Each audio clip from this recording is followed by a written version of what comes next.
On vous souhaite la bienvenue à ériclatour.com. L'an dernier, on recevait les gens du parrainage civique pour nous parler de ce projet de murale participative sur le bâtiment du 183 de la rue Champlain. C'est l'actuelle clinique jeunesse ou autrefois l'Or Photo, là, dans la cour arrière de la CIBC. Eh bien là, l'œuvre est évidemment terminée, mais là, on va l'inaugurer officiellement. Et donc, ça vient un peu comme boucler la boucle de ce projet. En même temps, on va parler aussi de l'organisme qui parraine des gens atteints de déficience intellectuelle. C'est très important dans notre communauté. On va recevoir la directrice générale, Mme Jocelyne Fredette, dans quelques instants. Mais d'abord, c'était le gala de la Chambre de commerce vendredi dernier et on a rendu hommage à Édouard Bonaldo pour ses 40 années d'implication dans la communauté.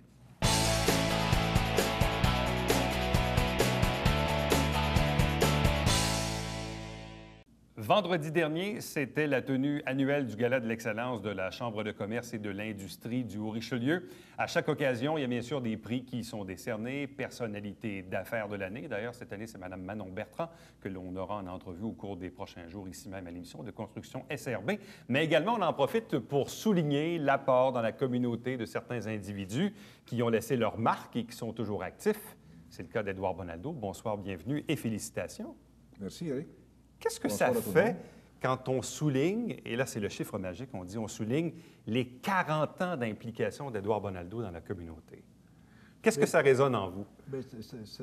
Ça se transforme en temps et je dirais qu'à ça s'ajoute une autre partie de ma vie là, qui précédait mon arrivée ici. Là. Donc, en réalité, ça fait plus que 50 ans là, que je travaille ici et là, et donc ça fait un bail, comme on dit.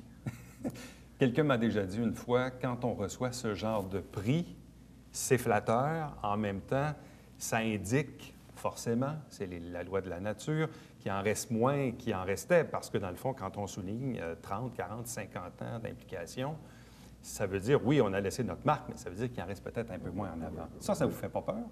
Non, ça ne me fait pas peur du tout parce que je suis définitivement tourné vers l'avenir encore. Et vous avez remarqué que ces dernières années, on a doté l'aéroport de Saint-Jean d'un 3e incubateur et je le considère comme un incubateur de l'avenir, un endroit où on va parler de technologies nouvelles ou de technologies à la fine pointe, et donc c'est du futur.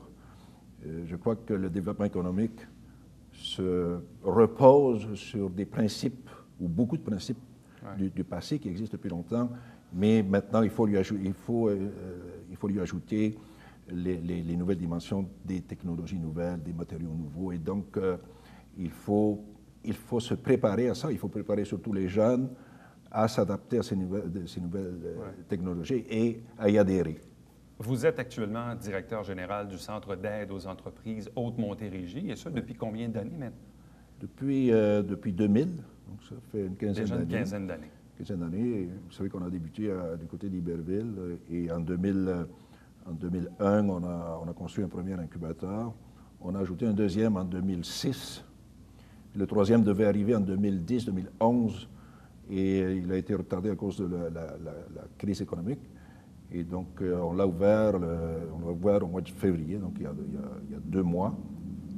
Et déjà, on sent qu'il y a de la fébrilité dans l'air et dans les locaux du H2. Parce que les gens s'intéressent beaucoup à ce qui va se passer là. Bon, si la Chambre a souligné donc vos 40 ans d'implication dans la communauté, il y en a une quinzaine où c'est bien sûr le Centre d'aide aux entreprises, mais l'autre 25 ans, il est quoi, principalement dans la gestion municipale? En fait, il est dans trois domaines. Il y a une période dans la construction surtout de gros commercial et d'industriel. Il y a eu une période de 11 ans chez Transport Canada, l'aéroport international de Montréal-Dorval.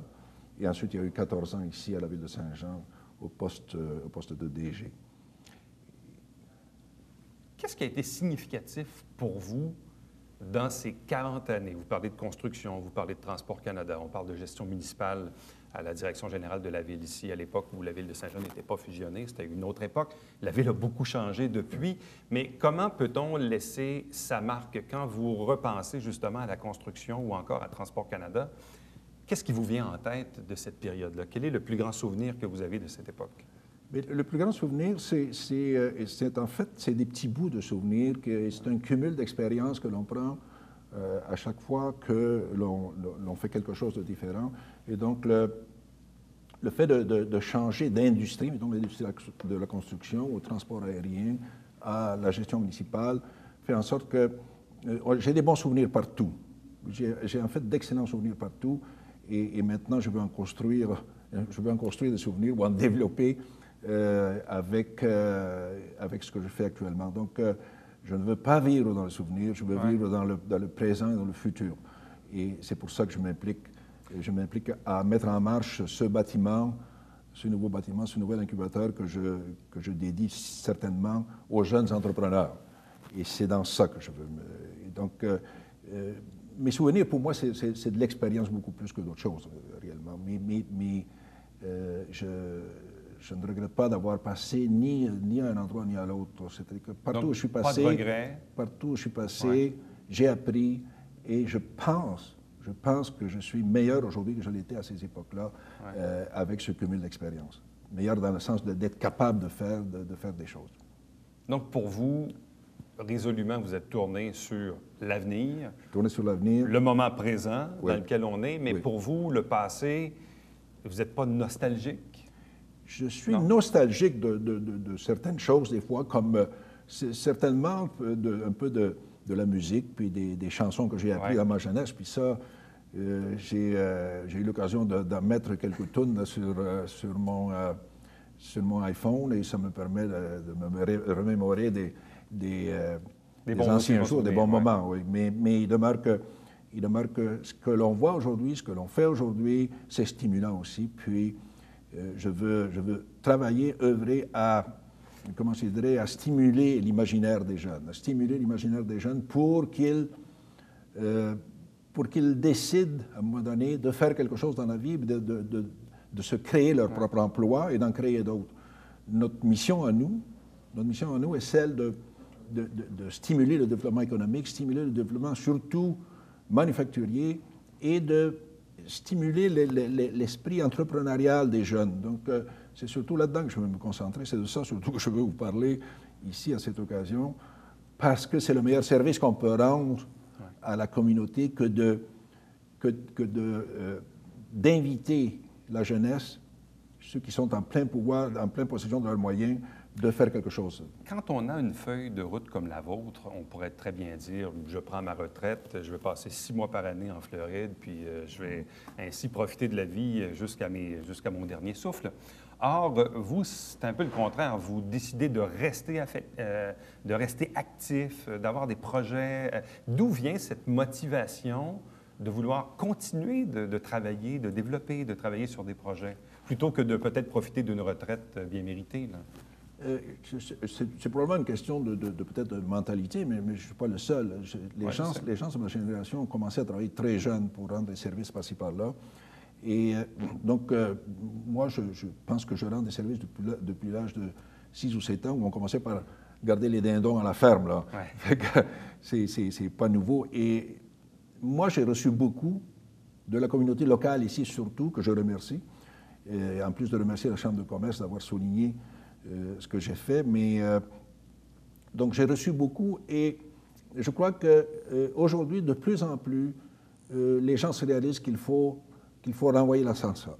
Chez nous, et dans ça, je ne suis pas le seul qui pense ça, parce que de plus en plus, on a des gens chez nous qui acceptent de devenir mentors et de s'occuper de jeunes pour les mettre sur la bonne voie et leur apprendre comment se comporter, surtout dans la vie.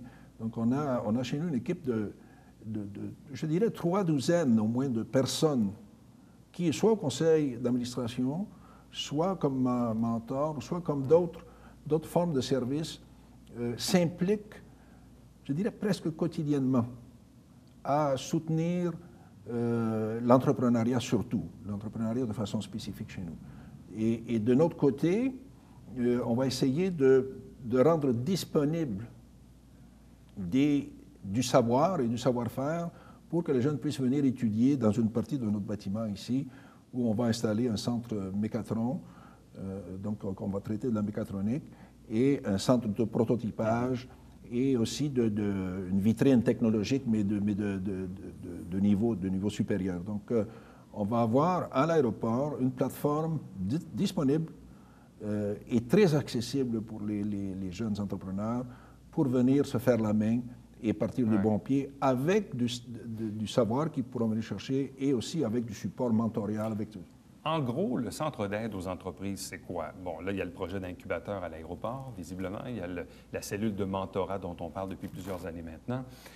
Il y a aussi quoi, de possibilité d'aller chercher du financement peut-être oui, mais pour certains projets? Le financement, on fait surtout du financement indirect. On fait du maillage avec des entreprises spécialisées en financement. Nous, on en fait un peu, mais je veux dire, on n'a pas la capacité de faire du financement comme une banque ou comme une agence gouvernementale. Mais on fait beaucoup d'associations, de maillage pour que diriger les jeunes, les accompagner vers une institution, quand nous, on n'est pas capable de faire le prêt, vers une institution qui pourra l'aider. Donc, on offre ce service-là. Qu'est-ce que ça prend aujourd'hui, en 2015, pour réussir en affaires?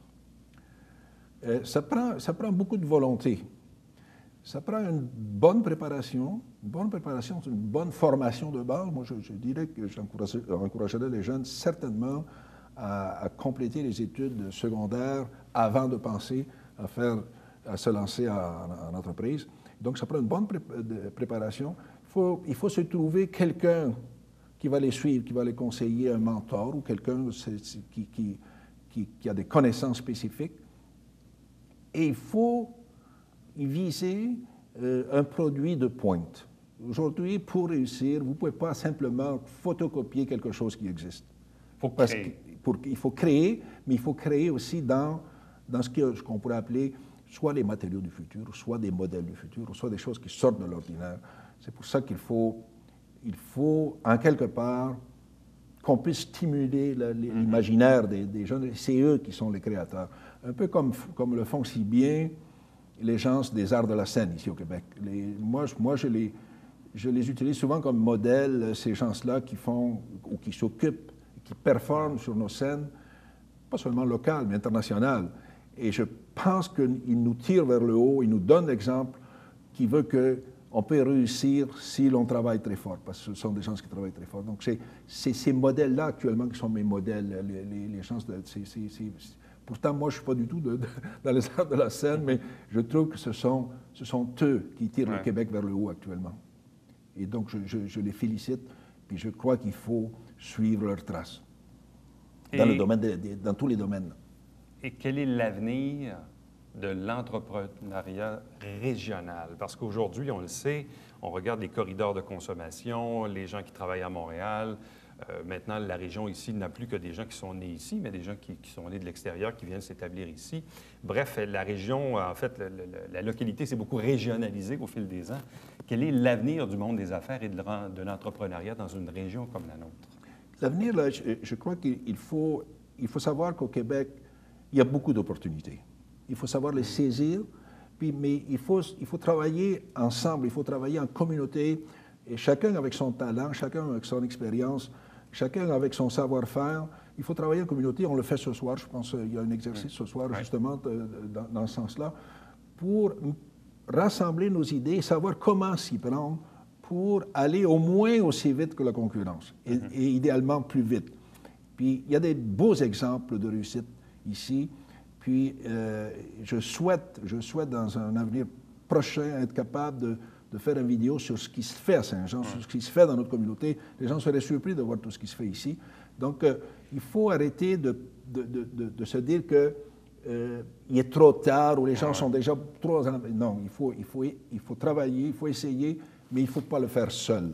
Il faut conjuguer tout le savoir-faire puis de la communauté. C'est comme ça que je vois le futur. M. Bonaldo, merci beaucoup. Félicitations encore une fois. Merci. Et longue vie. Visiblement, la retraite n'est pas à l'horizon. Mais j'espère que le fait de bouger, d'après ce qu'ils disent, c'est bon pour la santé. C'est ça. Merci. Restez avec nous, puisqu'au retour, on vous parle d'une murale participative du côté du parrainage civique du Haut-Richelieu.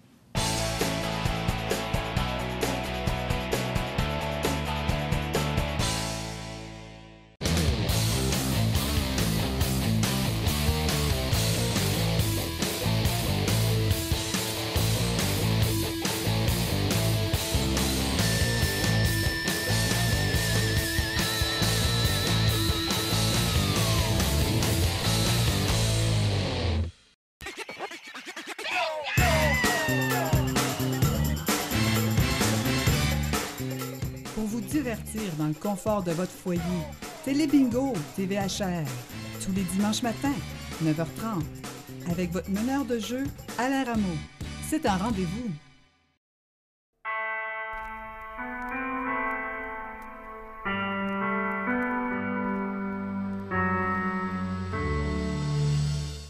Coulisses Bêta, version 3.0, jeudi, 19h.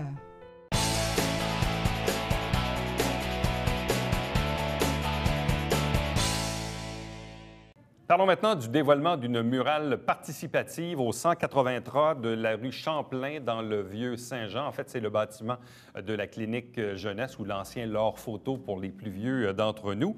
Avec nous pour en parler, la directrice générale du parrainage civique du Haut-Richelieu, Jocelyne Fredette. Bonsoir et bienvenue. Merci. C'est pas la première fois qu'on a une murale participative là, du côté du parrainage. On parle de la même murale, sauf qu'il va y avoir un dévoilement justement officiel avec le maire, M. Michel Fecteau, et puis député. Alors, ça va être vraiment le dévoilement officiel là, qui va être inauguré, parce que ça a apporté, disons, un plus à la communauté. Il n'y a plus de graffiti. Alors, la murale est toujours intacte après un an. Et puis, elle représente très bien le parrainage civique. Bon. Qu'est-ce qu'on voit sur cette murale? Quel est le dessin en tant que tel? Le dessin, ça se trouve à être... On voit 3 jeunes qui, justement... il y a des dauphins, il y a des... mon doigt, vous me posez un piège, là. Il y a des dauphins. Ça fait longtemps qu'il y a des dauphins. Il y a quoi d'autre dans la murale? Il y a le soleil... Parce qu'il y a beaucoup de couleurs, là, je l'ai vu tantôt, je vous avais envoyé le fichier. Là. Quand on regarde là, les différentes couleurs, et il y a les 3 individus, là, les 3 jeunes en question. Les là. 3 jeunes qui ont élaboré avec l'artiste muraliste Stella Boivin le croquis. Et puis c'est eux qui ont voulu avoir les dauphins, qui ont voulu avoir l'éléphant, qui ont voulu avoir les fleurs. Je pense qu'il y a l'autre petit animal. Là. Et pour eux, c'était significatif de fidélité, d'amitié.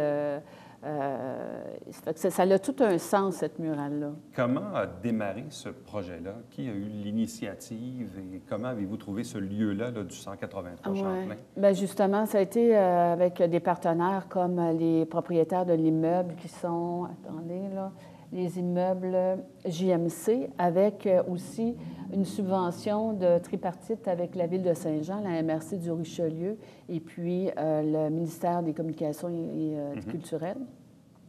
À partir de l'obtention de cette subvention-là, on a eu l'immeuble qui, eux, étaient très intéressés à avoir la murale. Et puis de là est parti, on a eu des partenariats, des collaborations là, pour élaborer la murale, qui a duré à peu près 7 jours, là, de à peu près 9 heures à aller jusqu'à 4 heures, 5 heures. Parce que dans le fond, l'application de la peinture s'est faite il y a quand même quelques mois. Oui.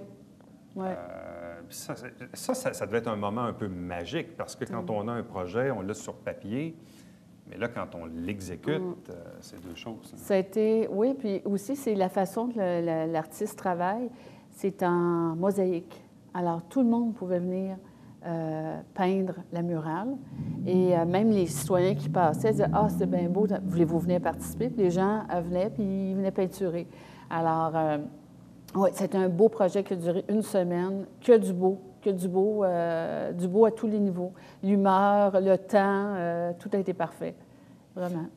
Peut-être un bref rappel, qu'est-ce que c'est le parrainage civique du Richelieu? Le parrainage civique du Richelieu est un organisme qui est à but non lucratif et qui existe dans la région depuis plus de 30 ans. On a célébré notre 30e anniversaire, d'ailleurs, avec cette murale-là. Et c'est un organisme qui va jumeler des personnes ayant une déficience intellectuelle, des citoyens qui deviennent bénévoles à 3 heures par mois et qui sont jumelés avec des personnes ayant une déficience intellectuelle. On a des jumelages qui datent de plus de 20 ans. C'est des personnes très attachantes et ça leur permet, c'est ça qui est important, c'est que le bénévolat que les gens font 3 heures par mois, ça leur permet à eux d'intégrer leur société. Ça leur permet à eux aussi de développer des habiletés sociales, parce que ce sont des gens très isolés, qui sont très vulnérables. Et puis, les gens qui les entourent vont leur montrer des limites à respecter, d'approche pour une personne. Ce que nous, on a qu'on a acquis, hein, qu'on a ces acquis-là, eux, ils ne les ont pas, alors mais ils peuvent les développer. Alors, pour certains, ils peuvent les développer, puis c'est ça la beauté des jumelages. On est déjà rendu à 90 jumelages, et puis on parle au parrainage civique, un total de près de 6 500 heures de bénévolat l'année dernière. Et ça l'a impliqué, je ne vous dis pas 450 personnes, mais 450 présences de personnes bénévoles. C'est beaucoup quand même. Ouais. C'est énorme. C'est vraiment énorme. On est depuis un an, on a beaucoup revampé le parrainage civique parce que, bon, il y a 30 ans, donc on a un nouveau logo, on a aussi un nouveau slogan. Tout ça pour redynamiser, puis aussi l'importance de rayonner dans notre communauté, c'est important. Et puis, on occupe tout le territoire de la MRC, mais on l'occupe vraiment. J'ai vraiment des jumelages sur mon territoire, là, dans toutes les régions. Alors, mais ça prend des bénévoles. Puis les gens, des fois, ils disent, bien voyons donc, pourquoi 3 heures par mois tu vas faire ça? Mais je vous dis, il faut le voir. D'ailleurs, dans le journal Richelieu, on le voit, les gens téléphonent. J'ai toujours un appel pour dire, je veux jumeler cette personne-là. Et c'est important aussi de dire que on va travailler beaucoup en collaboration avec le SRSOR et puis le CLSC, mais que tous les jumelages qui sont faits de façon, selon les lois, ils respectent les lois gouvernementales et municipales, qui est que toute personne qui veut faire du bénévolat ou être en contact avec les filleuls ont des vérifications d'antécédents qui sont faites. Et puis, c'est normal, tout organisme qui côtoie des personnes vulnérables, des personnes âgées, quoi que ce soit, ce formulaire-là est complété, puis il est valide pour 3 ans. Alors, tout est fait de façon sécuritaire. On a des activités, on a le pique-nique, on a le 5 à 7, on a la fête de Noël, on a la cabane à sucre, il y a eu 230 personnes d'assistance à la cabane à sucre. Fait que le parrainage rayonne beaucoup. Les gens sont fiers de participer à nos activités. Le pique-nique, la date n'est même pas fixée, puis je vais avoir autant de monde que l'année dernière, soit peut-être 220, encore 230 personnes. Avez-vous une certaine liste d'attente, autrement dit? Vous pourriez même jumeler davantage de personnes? Oui, absolument.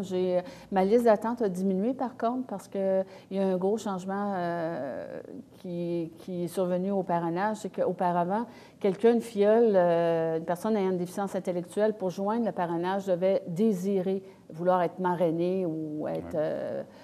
parrainée, et puis aujourd'hui, c'est plus nécessaire. La personne qui veut faire partie du parrainage civique a juste à adhérer, puis elle peut participer aux activités. Alors ça, c'est un plus pour les gens de la région. Bon. Et ce projet de mural s'inscrit, dans le fond, dans une forme de continuité, de rayonnement, de visibilité? Oui, vous avez tous les mots. Ouais. C'est ça, dans le fond, là. Oui. Oui, c'est pour laisser une trace. Autant que nous, le parrainage, on essaie d'améliorer la vie des filleuls, cette murale-là a aussi le mérite d'avoir une visibilité, un rayonnement, mais aussi de profiter à la communauté parce que c'est beau. Là. La murale, elle est belle, puis aussi, c'est que ça reste propre. Fait que, oui, elle a plusieurs mérites. Bon, là, en même temps, le fait de l'inaugurer officiellement, ça vient un peu comme boucler la boucle. Oui, si du 30 ans. Effectivement. Ça vient boucler la boucle du 30 ans pour continuer. Puis aussi, je ne vous dis pas qu'il n'y en aura pas une autre. Si on avait vraiment l'opportunité d'avoir une subvention, de pouvoir miser sur un projet, je ne dis pas qu'il n'y en aurait pas une autre. Aussi, annuellement, vous avez toujours votre déjeuner réflexion. Oui. Qui est l'activité... Qui est pour le moment notre seule activité de financement, oui, mais qui est appelée... c'est une activité qui est très, très courue. On me demande c'est qui votre invité, je ne sais pas encore. Et c'est ça, c'est très couru, mais il faut qu'il y ait d'autres activités aussi. Parce que là, vous arrivez à vous financer de quelle façon, mis à part le déjeuner réflexion, là, qui est un événement dans l'année? On a l'opportunité d'avoir Centraide, bailleur de fonds, Centraide du Grand Montréal. On a aussi l'Agence de santé avec le PSOC. Et puis, on a notre déjeuner réflexion. C'est pour ça que je dis qu'on est à développer d'autres façons de faire, ou peut-être en gardant toujours notre déjeuner réflexion, mais le revamper. Comme je disais aussi, moi, dans la prochaine année, c'est de beaucoup mettre en valeur, de placer les filleuls en avant de la scène. Pour qu'on les voit, Pour qu'on les voit, qu'on les entende, pour démystifier les préjugés, Le visuel parle beaucoup, ça répond aux gens. Et puis, la prochaine année, c'est ça qu'il va y avoir. Vous allez les voir beaucoup plus présents, oui, dans la communauté, les médias. Donc, si vous voulez bien sûr voir cette murale participative, elle est donc sur le bâtiment du 183 de la rue Champlain, l'actuelle clinique jeunesse, ou autrefois le magasin L'Or Photo qui était à cet endroit, un peu dans la cour arrière de la CIBC et de l'ancien L'Or Photo. Donc, vous pouvez bien sûr aller faire un tour. Donc, ça va bien sûr enjoliver un peu le Vieux-Saint-Jean, le centre-ville. Ça évite les graffitis. Ça permet donc la participation des gens du parrainage civique du Richelieu. Ça permet bien sûr d'accorder de la visibilité à l'organisme. Merci beaucoup, puis bonne chance. Merci à vous. Merci. Restez avec nous, puisqu'au retour, on vous présente le Babillard quotidien.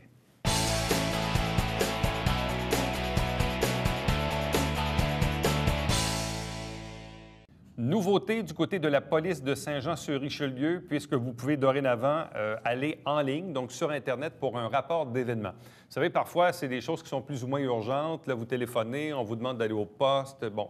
Et là, semble-t-il que maintenant, vous pouvez aller directement sur le site, sjsr.ca/rapport-événement. Et là, vous pouvez, dans le fond, rentrer toutes les informations si vous avez des plaintes à formuler sans nécessairement faire le 911 ou encore vous présenter au poste. À chaque semaine, on vous présente des extraits du Conseil de ville. L'émission s'appelle Saint-Jean-sur-Richelieu. Vous avez la grille horaire à l'écran. Ne manquez pas également le Télébingo avec ses 3 500 $ en prix, carte pleine 2000. C'est le dimanche matin 9h30 en direct. Pour obtenir la liste des détaillants pour acheter vos cartes, vous avez le site Internet où vous téléphonez ici même. Également, voici les coordonnées de la télévision du Richelieu. Pour me joindre directement par courriel, Éric Lato en un mot, à commercial-tvhr9.com. Visitez le site Internet également pour voir ou revoir les entrevues que vous avez manquées. Et vous pouvez nous suivre et nous aimer sur Twitter et sur Facebook. À demain. Bye bye.